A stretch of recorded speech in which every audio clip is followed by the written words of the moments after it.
Hello everyone, and welcome to the channel. Today's episode, I'm taking a look at what's actually inside the battery compartment of my 08X scooter, including which brand of battery it uses.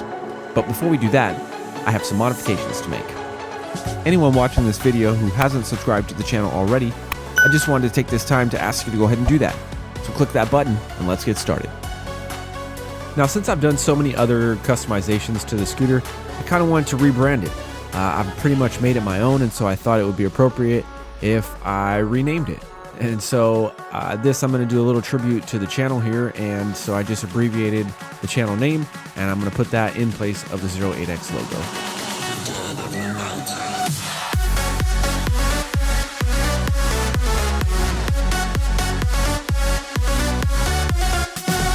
To remove the logo, all I did was take a razor blade and just scraped off the paint.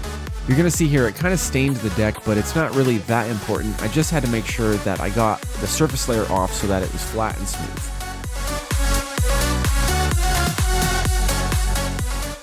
For the grip tape on the side, I'm not going to reuse these strips here, so it didn't matter that that piece ripped.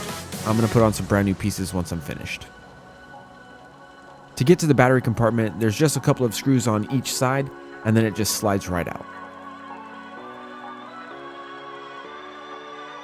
As you guys can see here, definitely not an LG battery, so I do have one of the earlier models before. I think it was a PowerSync battery that they're using. And that rat's nest of cables I definitely didn't want to get into, but one thing that I did find that was interesting was they have a 12-volt regulator here, which I assume is powering the side LEDs and the front and brake lights. So for any projects, rather than having an external 12-volt battery, you can actually tap right into the main power from there. Now for the deck, what I'm doing here is an embossing method. So I laid down the white vinyl, and then I'm using wrap vinyl over the top and applying heat, and then making sure I push out all of the air around the letters there, so that it gives this kind of raised effect after the top layer goes over it.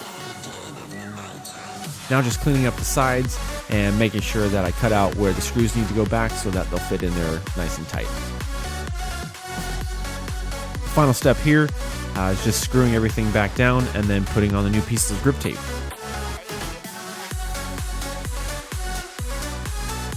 Cutting this out, there's actually a little channel that runs along the side, so it wasn't really that difficult. And the final product turned out really clean. I'm really happy with how it looks. It's very, very subtle. You can't really see it unless you catch it in the right light, which is exactly what I was going for.